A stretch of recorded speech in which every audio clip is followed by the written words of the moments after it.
Opa, agora temos aqui uma foto aqui usando a técnica de pane, né? Aquela técnica de movimento, onde o fotógrafo usa uma velocidade lenta, ele usou uma velocidade de 1/30 e acompanhou o movimento do ciclista. E aí houve esse efeito aqui, né, de borrar o fundo e o chão, mantendo aqui ele numa posição mais destacada, mais focada. Tá uma foto muito bonita, né? Muito bem feita, bem quadrada, né? Os limites aqui, as regras dos textos foram muito bem observadas. Olha aqui, ó, o ciclista no ponto ouro ocupando 1/3 da foto e temos aqui 2/3 da vertical, assim como 1/3 aqui da horizontal com folga. Então é um corte aí maravilhoso, muito bem feito o enquadramento do fotógrafo. É normal nas fotos de pane a gente ter um pouco de perda de foco, como temos aqui, né? Foto muito bela, parabéns aí para o nosso colega. Vamos à próxima? Olha aqui, né? Já uma foto bastante diferente, muitas características que poderiam ser observadas pelo colega fotógrafo. Primeira delas em relação ao rosto aqui, né, dos dois ciclistas. Eles estão completamente escuros o rosto dos dois ciclistas, né? A primeira atenção a ser feita em relação à posição do sol, olha aqui um sol de meio-dia, seria retirar o boné, né? Retirando aqui o boné, a gente teria já um pouco mais de luz aqui no rosto dos colegas e estariam melhor iluminados. Uma outra seria o uso de um flash externo. Se o nosso colega fotógrafo estivesse usando um equipamento com um flash potente, um flash externo, né? Para essa situação de dia, um flash externo também faria o efeito de fill-in, ele iria completar aqui essa iluminação, dando um aspecto melhor, de melhor definição do rosto dos colegas fotografados. Mais uma questão é em relação a esse carro aqui, né? A posição aqui da bicicleta não está muito boa, né? O carro aqui acabou atrapalhando bastante o próprio desenho do contorno aqui da bicicleta. Então, ele acaba que nos distrai nessa leitura. Então, se a bicicleta estivesse um pouco mais à frente, sem esse veículo, estaria aqui melhor registrado. Por último, talvez o uso de uma abertura menor possível, para que haja um pouco mais de desfoque do fundo, informações desses prédios aqui que não agregam nada à fotografia.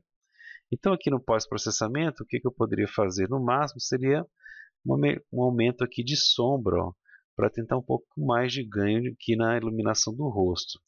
Posso comparar aqui com a foto original, que eu tive algum tipo de ganho, né? Não muito, mas o ideal mesmo, como eu falei, seria no mínimo retirar aí os bonés dos nossos colegas ciclistas. Vamos para a próxima foto. Olha só, uma foto de contraste, né? Uma foto do pôr do sol com a árvore muito bem enquadrada. As regras dos terços também bem utilizadas, né? Temos aqui 1/3 aqui no inferior e 2/3 do pôr do sol. E podemos notar aqui, né, um defeito na imagem, esse defeito aqui, ó, essa borda preta também chamada de vinheta. Este problema geralmente acontece quando o fotógrafo utiliza um equipamento chamado parasol, que é aquele copo, né, que vai na frente da lente, incompatível com a lente utilizada. Então, quando o parasol é incompatível, ele é grande demais para a lente, acaba gerando esse tipo de defeito aqui na imagem. Então, colega fotógrafo, parabéns aí pela sua foto, está belíssima. Só tem aqui um pouco de atenção ao parasol que você está usando, para evitar esse tipo de problema aqui. Se você não estiver utilizando um parasol, me resta a dizer que talvez você esteja usando uma lente ruim, uma lente bastante ruim que está gerando esse defeito aí na imagem. Vamos para a próxima imagem. Nossa próxima imagem é aqui um pôr do sol e um barco andando, né? Para essa foto, talvez uma sugestão aqui para o nosso colega seria a centralização real aqui da imagem aqui, né, do barco em relação à sombra, né? Ele ficou um pouquinho que antes do meio da sombra do pôr do sol. Então, para esse tipo de foto, é muito interessante a gente utilizar aquele recurso de várias fotos ao mesmo tempo, onde a gente aperta o botão do obturador e a máquina registra várias fotos na sequência. Com isso, a gente garante aqui, né, que a gente consiga registrar o momento exato do barco no meio do caminho. Um outro comentário em relação à vela que está aqui abaixo, aqui nessa sombra da vela, que não está agregando muita informação dessa forma, ela ficando pela metade. Então, o colega fotógrafo deveria ter registrado todo o desenho da vela, né, fazendo o espelhamento completo aqui da sombra do barco, ou corte aqui para a gente eliminar aqui essa parte da sombra que não está agregando muita informação. Então, utilizando aqui a regra dos terços, olha, Nessa foto eu posso fazer uma outra sugestão de corte, ó, eliminando aqui um pouco a sombra do barco embaixo e mantendo ele aqui, né, do lado direito, dando o espaço do movimento, né? Nós aprendemos que na regra dos terços, o elemento principal ele tem que ter a ideia do movimento oposto ao canto que ele está. Se o barco está do lado de cá, indo para a direção esquerda, então o corte tem que ser, né, com as costas do barco apoiado aqui do lado direito, dando a ideia do movimento para cá, do que o corte original. E também um pouquinho aqui de atenção à nitidez. Ó. Pelo estilo de foto, parece que o colega usou uma teleobjetiva e talvez a velocidade não esteja muito bem adequada, que acabou que ficou faltando um pouquinho de nitidez. Então vou aplicar aqui um pouquinho de nitidez de pós-processamento e conseguir uma definição um pouco maior agora aqui do barco em relação à foto original. Ó. Veja aqui, ó, olha aqui ó, a relação foto original, foto pós-processado, como a gente tem uma nitidez da vela maior aqui no pós-processamento. Antes da fotografia, atenção é a velocidade, utilizar velocidades altas para fotos de teleobjetiva, como essa daqui. Vamos para a próxima? Olha que foto belíssima, gente, com cores bem fortes, né? As cores básicas, o azul, o branco, o vermelho, o amarelo, o verde intenso. Uma foto bastante proporcional, né? Ela é praticamente um espelho, lado direito com o lado esquerdo. E uma foto muito, muito bonita, gostei bastante do enquadramento. E sendo um pouco mais precioso aí, minhas únicas recomendações seriam em relação aqui ao topo da igreja, né? Que houve o corte aqui provavelmente da cruz aqui da igreja. E essa árvore aqui que ficando aqui pela metade, talvez ela não tenha ficado tão bela quanto se ela pudesse ter ficado inteira, né, na foto, né? Eu não sei o que tinha aqui do lado, se podia estar ou não, mas seria aí uma outra possibilidade de enquadramento. Talvez um pós-processamento, já utilizando ferramentas como o Photoshop, talvez eliminasse esse retângulo preto aqui do canto, que deve ser provavelmente algum outro monumento, outro prédio aqui do lado. Fora isso, a foto está muito, muito bonita mesmo. Parabéns aí pela resolução e pelas cores. Nossa próxima foto, a foto aqui de um beija-flor, utilizando teleobjetivo.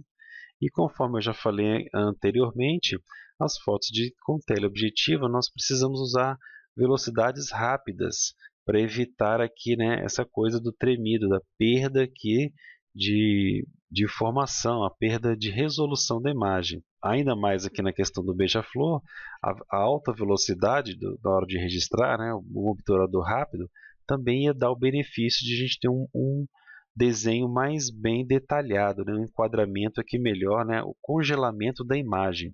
E assim o nosso beija-flor iria ficar mais nítido do que ele está. Fora isso, né, um enquadramento bonito aqui, né? Conseguiu um bom posicionamento e há também um pouquinho aqui de superexposição, né? Vemos aqui em cima da flor, que ela com certeza não é branca, que houve aqui um estouro da imagem. Então vou fazer uma pequena redução aqui, ó, da exposição e olha só como já consegui recuperar um pouco da cor da flor. E talvez um pouquinho de nitidez, eu vou conseguir também uma melhora aqui pequena da resolução da cabeça aqui do beija-flor. Um outro comentário é que essa foto está bastante granulada. Eu consigo observar aqui neste canto superior esquerdo, como aqui, bastante granulação. Isso provavelmente aconteceu porque o nosso colega fotógrafo está usando um valor de ISO muito maior do que aquele desejável ou aceitável pela máquina fotográfica dele, né? O equipamento fotográfico dele talvez não suporte com qualidade uma foto com ISO tão elevado. E com isso, há essa perda, né, de informação, esse granulamento aqui, né, em pixels verdes e vermelhos que destoa da qualidade da imagem. Resumindo, maior velocidade, atenção ao ISO compatível aí com o seu equipamento, controle também da exposição. Fora isso, está uma foto bastante bonita também. Vamos para a próxima? Em relação à foto anterior, tivemos aqui uma definição bem melhor aqui da abelha em relação ao beija-flor. Foi utilizado certamente uma velocidade mais alta do que a nossa foto anterior. A exposição está muito bem feita, né? É uma lente com abertura bastante grande. Não veio a informação aqui ZIF, mas eu acredito que seja abertura 1.8 ou 2.8 para ter esse desfoque do verde tão bem feito. E o foco aqui muito bem feito aqui, né, da flor e até mesmo da abelha. A regra dos textos foi bem observada, né? A abelha aqui, ó, ou no ponto ouro, ou ocupando o seu canto de 1/3. Temos aqui também 1/3 aqui de folga aqui, né, dessa imagem verde. Os pontos ouros aqui onde estão também presentes as flores. Parabéns pelo enquadramento e pela foto belíssima. Vamos para a próxima. Essa é a nossa última foto dessa sequência. É uma foto bastante interessante, né, onde foi utilizado as pessoas aqui como e essa iluminação para fazer essa sombra aqui, né, como se fossem fantasmas ou algo do tipo. Ficou muito interessante o enquadramento, o desenho. E meu comentário seria só o controle de bracketing para fazer um controle melhor de exposição. Olha aqui, a gente pode observar que houve perda de informação aqui das pessoas, né? Eu praticamente não consigo enxergar ou distinguir quem são essas pessoas. Eu só consigo aqui saber que há 4 pessoas aqui e essas sombras que foram feitas. É uma foto muito bonita, muito interessante. Nenhum outro comentário, a não ser este de tentar usar a técnica de bracketing para fazer várias exposições mais escuras e mais claras e talvez escolher aquela melhor onde eu consigo uma resolução melhor aqui do rosto das pessoas. Hoje vamos parando por aqui e na próxima aula iremos fazer análise de mais fotos.